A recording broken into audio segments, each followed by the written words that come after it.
ജമ്മു കാശ്മീരിന്റെ പ്രത്യേക പദവി എടുത്തു കളഞ്ഞുകൊണ്ടുള്ള, അതായത് 370 വകുപ്പ് റദ്ദ് ചെയ്തുകൊണ്ടുള്ള രാഷ്ട്രപതിയുടെ ഉത്തരവിനെ ശരിവെച്ചുകൊണ്ട് ഇന്നലെ സുപ്രീം കോടതിയുടെ ഭരണഘടനാ ബെഞ്ച് സുപ്രധാനമായ വിധി പ്രഖ്യാപിച്ചിരിക്കുകയാണ്. സ്വാഭാവികമായും സംഘപരിവാറിന്റെ അനുകൂലികൾ അതിനെ വലിയ തോതിൽ പ്രകീർത്തിച്ചു. രാഷ്ട്രം ഒറ്റ ഭരണഘടനയ്ക്ക് ഒരു നിയമത്തിന്റെ കീഴിലായി എന്നിങ്ങനെ പറഞ്ഞുകൊണ്ടിരിക്കുകയാണ്. നമ്മുടെ മാധ്യമങ്ങളും ഏതാണ്ട് അതുപോലെയൊക്കെ തന്നെയാണ്. ഇതൊരു പഴയ കഥയാണ് ഓർമ്മ വരുന്നത്. നാട്ടിലെ ഒരു തെരുവ് ഗുണ്ട നിങ്ങളെ കുത്തിയെന്നിരിക്കട്ടെ, കത്തി കൊണ്ട് നിങ്ങൾക്ക് ഗുരുതരമായി പരിക്കേറ്റു. അപ്പോൾ നിങ്ങൾ അടുത്ത് നാട്ടിലുള്ള ഒരു പ്രമാണി ന്യായമൊക്കെ പറയുന്ന ഒരാൾ,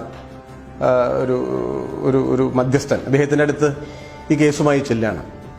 നിങ്ങൾ പ്രതീക്ഷിക്കുന്നത് പോലെ തന്നെ അദ്ദേഹം പറയുന്നു, ഒരാൾക്കും വേറൊരാളെ കുത്താൻ അധികാരമില്ല, അപ്പം നിങ്ങൾക്ക് സന്തോഷമായി, അയാൾ കറക്റ്റ് വഴി കൂടെയാണ് പോകുന്നത്, ഈ ന്യായമാണല്ലോ, കത്തി ഉപയോഗിക്കാൻ അധികാരമില്ല, നിങ്ങൾക്ക് എവിടുന്ന് കത്തി കിട്ടി എന്ന ചോദ്യമൊക്കെ ചോദിക്കുകയാണ്. എന്നിട്ട് അവസാനം കൺക്ലൂഷനിൽ വരുമ്പോൾ അങ്ങൊരു പറയാണ്, പക്ഷേ ഇപ്പോൾ കുത്തിപ്പോയില്ലേ, ഇനിയിപ്പോൾ എന്ത് ചെയ്യാൻ പറ്റും, അത് അയാളുടെ ഒരു ആവിഷ്കാരമല്ലേ, ചെയ്തു പോയില്ലേ, അത് ഇനി അങ്ങനെ ഇരിക്കട്ടെ എന്ന് പറഞ്ഞാൽ എങ്ങനെ ഇരിക്കും? ഇതുപോലെയാണ് സുപ്രീം കോടതിയുടെ ചില വിധികളെങ്കിലും.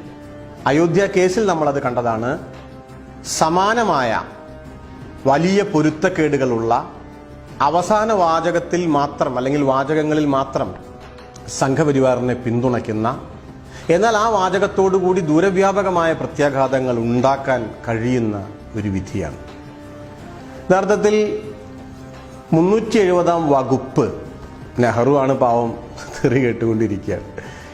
ഈ വകുപ്പ് എങ്ങനെയാണ് ഭരണഘടനയിൽ വന്നത് എന്ന് ആദ്യം മനസ്സിലാക്കണമല്ലോ. നിങ്ങളൊരു കാര്യത്തെ സമീപിക്കുമ്പോൾ ആ കാര്യമുണ്ടായിട്ടുള്ള പശ്ചാത്തലം പരിഗണിക്കണം.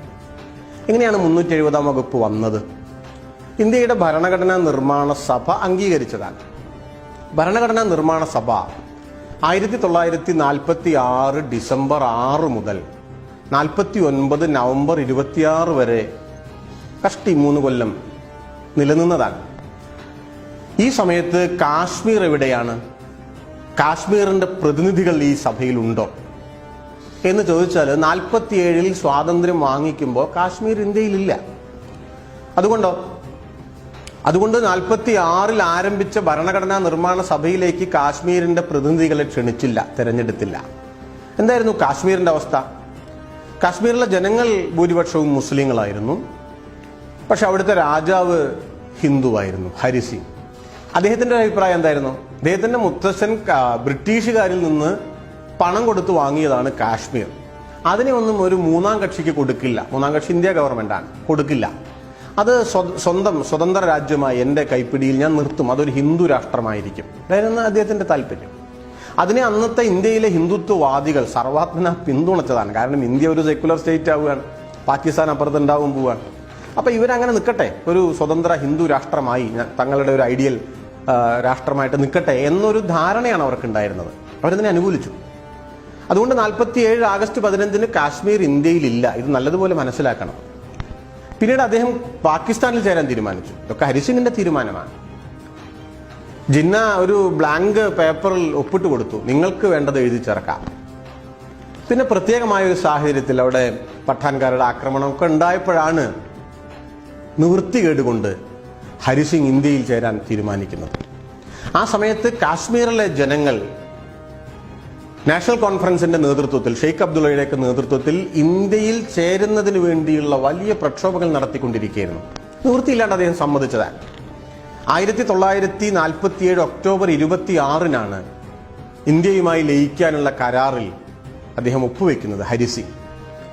49 ജൂൺ മാസത്തിലാണ് കരൺ സിംഗ്, അദ്ദേഹത്തിന്റെ മകനാണ്, ഹരിസിംഗിന്റെ മകനാണ് കരൺ സിംഗ്, അദ്ദേഹം 4 പ്രതിനിധികളെ ഭരണഘടനാ നിർമ്മാണ സഭയിലേക്ക് നോമിനേറ്റ് ചെയ്യുന്നത്. അപ്പോഴേക്ക് ഇതിന്റെ കാലാവധിയെല്ലാം പിന്നെ ഒരു 5 മാസം കൂടി അവരുണ്ടായിരുന്നുള്ളൂ. ഇങ്ങനെ ഇന്ത്യയിൽ ചേരുമ്പോൾ കാശ്മീർ വേറൊരു രാജ്യമാണല്ലോ, അവർ ഇന്ത്യൻ യൂണിയനിൽ ലയിക്കുകയാണ്.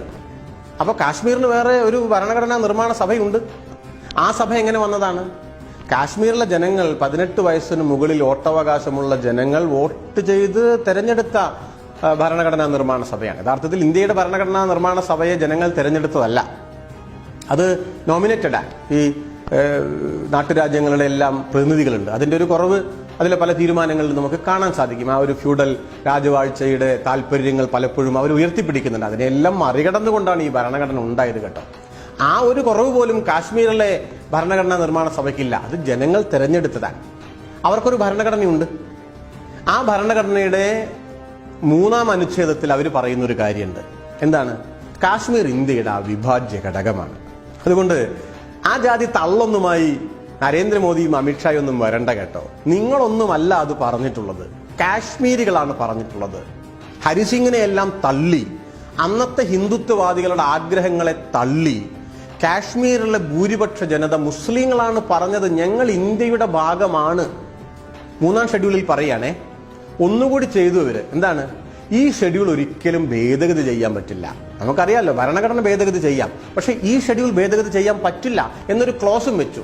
എന്താണ് അതിന്റെ അർത്ഥം? ഭാവിയിൽ ആരെങ്കിലും കാശ്മീർ ഇന്ത്യയുടെ ഭാഗമാകാതിരിക്കാൻ പരിശ്രമിച്ചാലും ഭരണഘടനാപരമായി നിയമപരമായി നടക്കില്ല എന്ന് ഉറപ്പുവരുത്തിയാണ് കാശ്മീർ എന്ന നാട്ടുരാജ്യം അവരുടെ ഭരണഘടനയും എല്ലാം ആയി ഇന്ത്യൻ യൂണിയനിൽ ലയിക്കുന്നത്.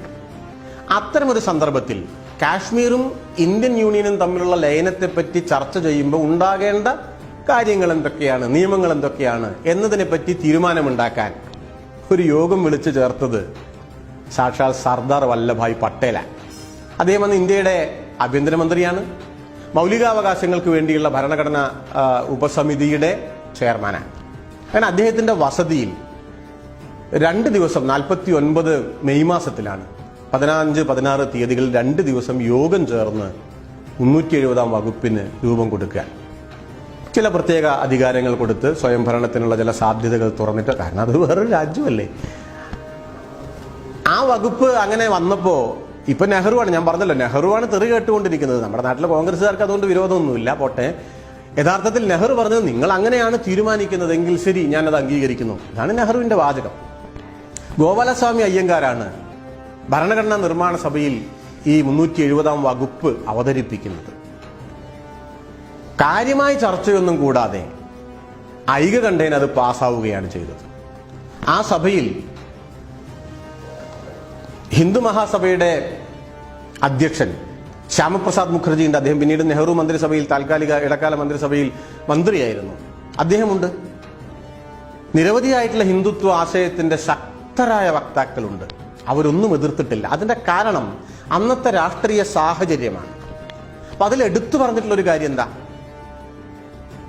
കാശ്മീരിന് പ്രത്യേകമായ ചില അധികാരങ്ങൾ, അവകാശങ്ങൾ, അത് ഇന്ത്യയുമായി ഇന്റഗ്രേറ്റ് ചെയ്യാനാണ്, വിഘടിച്ചു പോകാനല്ല. എന്തെങ്കിലും മാറ്റം വരുത്തണമെങ്കിൽ, ഈ വകുപ്പിൽ എന്തെങ്കിലും മാറ്റം വരുത്തണമെങ്കിൽ കാശ്മീരിലെ നിയമനിർമ്മാണ സഭയുടെ കൂടി അനുവാദം വേണം. ആ സഭ 957 വരെ നിലനിന്നു, ഇപ്പോഴില്ല. അതുകൊണ്ടാണ് പിന്നീട് വന്ന പല സുപ്രീം കോടതി വിധികളും 370-ാം വകുപ്പ് താൽക്കാലികമല്ല, സ്ഥിരമാണ് എന്ന് പറഞ്ഞത്. കാരണം ആ സഭ ഇപ്പൊ ഇല്ലല്ലോ. ഈ വകുപ്പ് താൽക്കാലികമാണ് എന്ന് പറഞ്ഞാൽ കാശ്മീരിന്റെ ഇന്ത്യയുമായുള്ള ലയനം, കൂടിച്ചേരൽ താൽക്കാലികമാണ് എന്ന് പറയുന്നതിന് സമമായിരിക്കും എന്ന് കോടതി നിരീക്ഷിച്ചിട്ടുണ്ട്. ആ നിരീക്ഷണങ്ങളെല്ലാം അപ്പാടെ റദ്ദ് ചെയ്തുകൊണ്ടാണ് ഇന്നലത്തെ ഭരണഘടനാ ബെഞ്ചിന്റെ വിധി ഉണ്ടായിട്ടുള്ളത് എന്ന് കാണണം. ഇത് ഭരണഘടനാ വിരുദ്ധമാണ്. ഒരു കാര്യം, ഇനി നമുക്ക് ഈ വിധിയിലേക്ക് വരാം. വിധിയിലേക്ക് വരുന്നതിന് മുൻപ് എങ്ങനെയാണ് ഈ ഭരണഘടന, ഈ ഭേദഗതി ഉണ്ടായത്? 370-ാം വകുപ്പ് റദ്ദ് ചെയ്തത് എങ്ങനെയാണ്? ആ റദ്ദ് ചെയ്ത നടപടിയെ കോടതി ശരിവെച്ചിട്ടില്ല. എങ്ങനെയാ റദ്ദ് ചെയ്തത്? 2019 ഓഗസ്റ്റ് മാസം 5-ാം തീയതി അന്നത്തെ രാഷ്ട്രപതി രാംനാഥ് കോവിന്ദ് ഒരു ഉത്തരവ് പുറപ്പെടുവിക്കുകയാണ്. എന്താണ് ഉത്തരവ്? ഭരണഘടനയിലെ ഭരണഘടനാ നിർമ്മാണ സഭ എന്ന വാക്കു മാറ്റി നിയമനിർമ്മാണ സഭ എന്നാക്കാമെന്നാണ്. ഒരു രാഷ്ട്രപതിക്ക് അതിന് അധികാരമുണ്ടോ? അധികാരമില്ല എന്ന് ഇന്നലെ കോടതി പറഞ്ഞു. അങ്ങനെയൊന്നും അധികാരമില്ല. വളഞ്ഞ വഴിയിലൂടെ ഭരണഘടന ഭേദഗതി ചെയ്യാൻ പാർലമെന്റിനോ രാഷ്ട്രപതിക്കോ ആർക്കും തന്നെയോ അധികാരമില്ല എന്ന് കോടതി പറഞ്ഞു. അതൊരു നല്ല കാര്യമാണ്. നേരത്തെ പറഞ്ഞ പോലെ കത്തിയെടുക്കരുതേ, കുത്തരുതേ എന്ന് പറയാൻ നന്നായി. അപ്പൊ രാഷ്ട്രപതി ഇങ്ങനെ ഒരു ഉത്തരവ് പുറപ്പെടുവിക്കുന്നു ഓഗസ്റ്റ് 5-ന്. അപ്പോൾ അവിടെ നിയമനിർമ്മാണ സഭയുണ്ടോ? ഇല്ല. നിയമസഭ പിരിച്ചുവിട്ട് രാഷ്ട്രപതി ഭരണമാണ്. രാഷ്ട്രപതിയുടെ പ്രതിനിധിയായിട്ട് ഗവർണറാണ്. ഗവർണർ ഇതാ നമ്മൾ കാണുന്നുണ്ടല്ലോ, ഇവരുടെ ചട്ടുകമല്ലേ. രാഷ്ട്രപതിയുടെ ഉത്തരവിന് പിറകെ ഗവർണർ ഒരു ശുപാർശ പുറപ്പെടുവിക്കുന്നു, അയക്കുന്നു രാഷ്ട്രപതിക്ക്. എന്താണ്? 370 വകുപ്പ് റദ്ദ് ചെയ്യണം. ഇത് രാജ്യസഭ ചർച്ചയ്ക്കെടുക്കുന്നു. ചർച്ചയൊന്നും ഉണ്ടായില്ല. അത് കയ്യോടെ രാഷ്ട്രപതിക്ക് വിടുന്നു. പിറ്റേന്ന് ഓഗസ്റ്റ് 6 രാഷ്ട്രപതി ഈ വകുപ്പ് റദ്ദ് ചെയ്യുന്നു. ഇങ്ങനെയാണ്. ഇതെവിടെയും ചർച്ച ചെയ്തിട്ടില്ല. ഇപ്പൊ ഇവര് പറയുന്നത് ഒരു രാഷ്ട്രം, ഒരു ഭരണഘടന എന്നൊക്കെ പറയുമ്പോൾ ഏറ്റവും ചുരുങ്ങിയത് നിങ്ങളിത് കാശ്മീരികളുമായി ചർച്ച ചെയ്യണ്ടേ? അവിടുത്തെ നിയമനിർമ്മാണ സഭയില്ല, ജനങ്ങളുമായി ചർച്ചയില്ല, പാർലമെന്റിൽ ചർച്ചയില്ല. ഭരണഘടനയിലെ ഒരു വാചകത്തെ രാഷ്ട്രപതി സ്വന്തം നിലയ്ക്ക് ഭേദഗതി വരുത്തി വളഞ്ഞ വഴിയിലൂടെ ഭരണഘടനയെ അട്ടിമറിക്കുന്നത് ശരിയല്ല എന്ന് പറയാണ് കോടതി. സ്വാഭാവികമായും ശരിയല്ലാത്തൊരു നടപടിയിലൂടെ പുറപ്പെടുവിച്ച ഉത്തരവോ അതെങ്ങനെ ശരിയാവും? അത് തെറ്റാണ് എന്ന് പറയണ്ടേ? പക്ഷേ നാട്ടിലെ പ്രധാന ഗുണ്ടയെ, നാട്ടിലെ പ്രധാന നീതി നടപ്പാക്കുന്ന മധ്യസ്ഥന് ഭയമാണ്. അഥവാ ഗുണ്ടയുടെ ശക്തിയുടെ സ്വാധീനം, അതിന്റെ നിഴൽ ഇദ്ദേഹത്തിന്റെ മേലെ വീണ് കിടക്കുന്നുണ്ട്. നമ്മളിത് അയോധ്യ വിധിയിലും കണ്ടതാണ്. പള്ളി പൊളിക്കുമ്പോൾ അതിന്റെ അടിയിൽ അമ്പലം പണ്ടുണ്ടായിരുന്നു, അത് പൊളിച്ചിട്ടാണ് പള്ളി പണിതത് എന്നതിന് തെളിവില്ല എന്ന് കോടതി അസന്നിഗ്ധമായി പറഞ്ഞു. പള്ളി പൊളിച്ചത് തെറ്റാണ്, ക്രിമിനൽ നടപടിയാണ് എന്നെല്ലാം പറഞ്ഞു. അവസാനം പറഞ്ഞു എന്നാലും പൊളിച്ചില്ലേ, ഇനി അമ്പലം അങ്ങോട്ട് നടക്കട്ടെ, അതങ്ങോട്ട് കയറട്ടെ. പള്ളി കുറച്ചപ്പുറത്ത്, അമ്പലം ഇപ്പോ കയറി, അതിന്റെ ഉദ്ഘാടനം നടക്കാൻ പോവുകയാണ്. കോടതി പറഞ്ഞതിനെല്ലാം ഘടകവിരുദ്ധമായാണ് അതിന്റെ നിർമ്മാണ പ്രവർത്തകൻ ആകെ നടന്നത്. ആരും ചോദിക്കുന്നില്ല. കാര്യം ഇത്രയേ ഉള്ളൂ, നാട്ടിലെ പ്രധാന റൗഡിയെ നാട്ടിലെ പ്രധാന ന്യായാധിപന് ഭയമാണ്. അഥവാ അതിന്റെ സ്വാധീനം, നിഴലിങ്ങനെ വീണ് കിടക്കുകയാണ്. നമ്മൾ കാണേണ്ട ഒരു കാര്യം, കഴിഞ്ഞൊരു നൂറ്റാണ്ട് കാലത്ത് നീണ്ടുനിന്ന പ്രവർത്തനങ്ങളിലൂടെ ഹിന്ദുത്വം ഉണ്ടാക്കിയെടുത്ത ഒരു സാംസ്കാരിക ബോധ്യത്തിന്റെ ഹെഗിമണിയുണ്ട്. അത് ഏറിയും കുറഞ്ഞും നമ്മുടെ രാഷ്ട്ര ജീവിതത്തിന്റെ സമസ്ത മേഖലകളിലും കരിനിഴലായി വീണ് കിടക്കുന്നു എന്നുള്ളതാണ്. ഇപ്പോ നിങ്ങളൊന്ന് ആലോചിച്ച് നോക്കൂ, പലരും ഇത് പ്രകീർത്തിച്ചു കൊണ്ടിരിക്കുകയാണ്. ഒറ്റ കാര്യമുള്ളൂ, നേരത്തെ പറഞ്ഞതാണ്. നിങ്ങളിത് കാശ്മീരികളോട് ചോദിച്ചോ? ഭരണഘടനാ ബെഞ്ച് വളരെ ഗുരുതരമായ ഒരു തെറ്റുകൂടി ചെയ്തു. അതെന്താണ്? സംസ്ഥാനങ്ങളുടെ പുനർവിഭജനം, പുതിയ സംസ്ഥാനങ്ങൾ ഉണ്ടാക്കുക. ഇതിനൊക്കെ ചില ധാരണകളുണ്ട്, ചില നിയമങ്ങളുണ്ട്, ചില അടിസ്ഥാനങ്ങളുണ്ട്. അതിനെല്ലാം പാടെ മറികടന്ന് പാർലമെന്റിന് ഏകപക്ഷീയമായി ചെയ്യാം എന്ന് പറയുന്നതിലൂടെ എന്ത് മെസ്സേജാണ് കോടതി കൊടുക്കുന്നത്? അപഹാസ്യമായ ഒരു കാര്യം പറഞ്ഞു. എന്താണ്? ഒരു സംസ്ഥാനത്തെ വിഭജിച്ച് കേന്ദ്രഭരണ പ്രദേശമാക്കുകയാണ്. തിരിച്ചാക്കുന്നത് പോലെയല്ല. നിങ്ങൾ 5-ൽ നിന്ന് ഒരാളെ 6-ലേക്ക് കുട്ടിയെ പാസ്സാക്കുന്നത് സ്വാഭാവികമായ ഒരു കാര്യമാണ്, അതിൽ പറയാനൊന്നുമില്ല. പക്ഷെ 6-ലുള്ള ഒരു കുട്ടിയെ 5-ലേക്ക് ആക്കുമ്പോഴോ അതുപോലെയാണ്. കേന്ദ്രഭരണ പ്രദേശത്തെ സംസ്ഥാനമാക്കുന്നത് പോലെയല്ല സംസ്ഥാനത്തെ കേന്ദ്രഭരണ പ്രദേശമാക്കുന്നത്. അത് ഞങ്ങൾ പിന്നെ പറയാന്നേ പറഞ്ഞു. കാരണം നേരത്തെ പറഞ്ഞതാണ്, ഭയമാണ്, അഥവാ നിഴലിലാണ്. ഇങ്ങനെ പറയുമ്പോൾ ഒരു കാര്യം കൂടി പറയണം. അതെന്താണ്? ഇപ്പൊ പലരും പറയുന്നത് കേട്ടാൽ 370 വകുപ്പ് മാത്രമേ ഉള്ളൂ. അത് പോയതോടുകൂടി ഒറ്റ ഭരണഘടനയുടെ കീഴിലായി ആണോ? അല്ല, അത് ഭരണഘടനാ നിർമ്മാണ സഭയുണ്ടാക്കിയതാണ്. ഇന്ത്യയുടെ പാർലമെന്റ് വിവിധ ഘട്ടങ്ങളിൽ ഭരണഘടനാ ഭേദഗതിയിലൂടെ എത്രയോ സംസ്ഥാനങ്ങൾക്ക് പ്രത്യേക പദവികൾ, അധികാരങ്ങൾ നൽകിയിട്ടുണ്ട്. 371A മുതൽ ജെ വരെയുള്ള വകുപ്പുകളുണ്ട്. 371A നാഗാലാൻഡിന് വേണ്ടിയുള്ളതാണ്. അത് 1962 ഉണ്ടായതാണ്. ഭരണഘടനാ ഭേദഗതിയാണ്. എന്താണ് അതിലൊരു ഉള്ളടക്കം? എന്താ?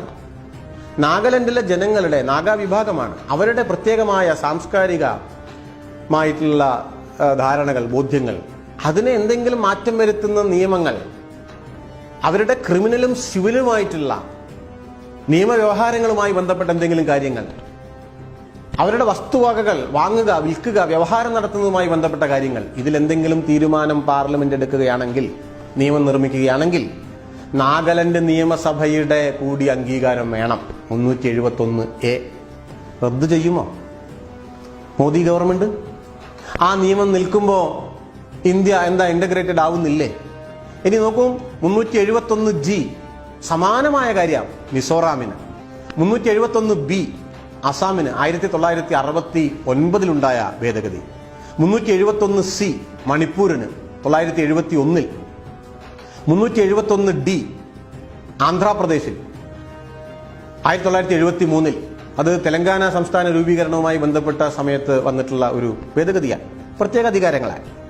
371F സിക്കിമിന് 1975, 371E ഗോവയ്ക്ക് 1987, 371J ഏറ്റവും അവസാനം കർണാടകയും ആന്ധ്രാപ്രദേശിന്റെയും ചേർന്ന ഭാഗങ്ങളിലെ വികസനവുമായി ബന്ധപ്പെട്ട തർക്കമുണ്ടായപ്പോൾ കർണാടകയ്ക്ക് അനുവദിച്ച പ്രത്യേകമായ ചില ആനുകൂല്യങ്ങൾ മോദി ഗവൺമെന്റിന്റെ തൊട്ട് മുമ്പ് 2012 ഉണ്ടായതാണ്.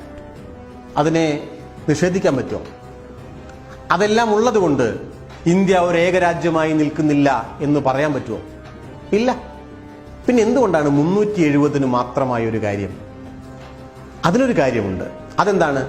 ഈ പറഞ്ഞതെല്ലാം മിക്കതും നോർത്ത് ഈസ്റ്റിലെ സ്റ്റേറ്റുകളാണ്. ആ സംസ്ഥാനങ്ങൾക്ക് വെളിയിലുള്ള ഇന്ത്യയിൽ ഒരു സാംസ്കാരിക വിഷയമല്ല, രാഷ്ട്രീയ വിഷയവുമല്ല. നമ്മളത് അത്ര അങ്ങനെ കണക്കാക്കിയിട്ടില്ല. പക്ഷെ കാശ്മീർ ചരിത്രപരവും മതപരവും രാഷ്ട്രീയവുമായ കാരണങ്ങളാൽ വലിയ പ്രൊപ്പഗാൻഡയുടെ എല്ലാം ഭാഗമായി കാശ്മീരിന് വെളിയിൽ വലിയ തോതിലുള്ള ഒരു സാംസ്കാരിക വിഷയമാണ്. അതുകൊണ്ടോ കാശ്മീരിൽ നിന്ന് വാർത്തകളൊന്നുമില്ല, പക്ഷെ കാശ്മീരിനെ പറ്റിയുള്ള വാർത്തകൾ ധാരാളമാണ്. എവിടെ? കാശ്മീരിന് വെളിയിലുള്ള ഹിന്ദുക്കളെ രാഷ്ട്രീയമായി ഏകോപിപ്പിക്കുന്നതിന് കാശ്മീർ എന്ന ഏകകത്തെ സമർത്ഥമായി ഉപയോഗപ്പെടുത്താൻ സാധിക്കും എന്ന് സംഘപരിവാറിനറിയാം. അതാണിപ്പോൾ ചെയ്തുകൊണ്ടിരിക്കുന്നത്. അതിന്റെ ഭാഗമായിട്ടാണ് 371 വകുപ്പിനെ പറ്റി, അതിലെ ഈ ഉപവിഭാഗങ്ങളെ പറ്റി ഒരക്ഷരം പോലും മിണ്ടാതെ 370 പറ്റി നിരന്തരമായി പറഞ്ഞുകൊണ്ടിരിക്കുന്നത്. ഇപ്പൊ അന്ന് ആ വകുപ്പ് റദ്ദ് ചെയ്തപ്പോൾ പറഞ്ഞല്ലോ, ഇനി ആർക്കും കാശ്മീരിൽ പോയി സ്ഥലം വാങ്ങിക്കാം എന്നാണ്. നിങ്ങൾ നോക്കൂ, ഹിമാചൽ പ്രദേശിലെ ചില സ്ഥലങ്ങളിൽ, ഹിമാലയ റീജിയനിലെ ചില പ്രദേശങ്ങളിൽ അവിടുത്തെ ഗോത്രവർഗക്കാരിൽ നിന്ന് സ്ഥലം വാങ്ങിക്കാൻ നമുക്ക് സാധിക്കില്ല. അത് ഇന്ത്യൻ യൂണിയൻ ആ ജനങ്ങൾക്ക് നൽകിയിട്ടുള്ളൊരു പരിഗണനയാണ്, പരിരക്ഷയാണ്. ഇതുപോലെയുള്ള പരിരക്ഷകളൊക്കെ മാത്രമേ കാശ്മീരിലുമുള്ളൂ. ആ പ്രദേശത്തിന്റെ സവിശേഷമായ ഭൂമിശാസ്ത്രപരമായ സാംസ്കാരികമായ ഉള്ളടക്കത്തെ കൂടി കണക്കാക്കിക്കൊണ്ടുള്ള ചില ചെറിയ പരിഗണനകൾ. ആ പരിഗണനകളെ വേണ്ട എന്ന് വെക്കുകയാണെങ്കിൽ, അതിനെ പരിഷ്കരിക്കുകയാണെങ്കിൽ അതൊക്കെ ആകാവുന്നതാണ്. ചുരുങ്ങിയത് അവരെ കേൾക്കണ്ടേ? അതാണ് ചോദ്യം. അവരെ കേൾക്കാതെ അവരുടെ താല്പര്യങ്ങൾ എന്താണ്, അവരുടെ ആഗ്രഹം എന്താണ് എന്ന് മനസ്സിലാക്കാതെ ബലം പ്രയോഗിച്ച് അവരെ ഈ വലിയ ഒരു ഏകത്വത്തിലേക്ക്, ഹിന്ദുത്വം മുന്നോട്ട് വെക്കുന്ന ഏകത്വത്തിലേക്ക് കൂട്ടിച്ചേർക്കാം എന്നാണ് സംഘപരിവാർ കരുതുന്നത്. അതിന് യോജിച്ച തരത്തിലാണ് രാഷ്ട്രപതിയെ കൊണ്ട് തെറ്റായ മാർഗത്തിലൂടെ ഭരണഘടന അട്ടിമറിക്കാനുള്ള നീക്കം നടത്തിയത്. ദൗർഭാഗ്യത്തിന് ആ അട്ടിമറിക്കാനുള്ള നീക്കം തെറ്റാണ് എന്ന് ചൂണ്ടിക്കാട്ടിയ ഭരണഘടന ബെഞ്ച് പക്ഷേ ആ അട്ടിമറി നീക്കത്തെ വെള്ളപൂശുന്ന, അതിലെ തന്നെ ചില കാര്യങ്ങളിൽ നിന്ന് ഭീരുത്വം കൊണ്ടോ ധാർമ്മികതയില്ലായ്മ കൊണ്ടോ ഒളിച്ചോടുന്ന പ്രവണതയാണ് നാം കണ്ടത്. തീർച്ചയായും മതേതര ജനാധിപത്യ ഇന്ത്യക്ക് അത് ഭൂഷണമായ ഒരു കാര്യമല്ല.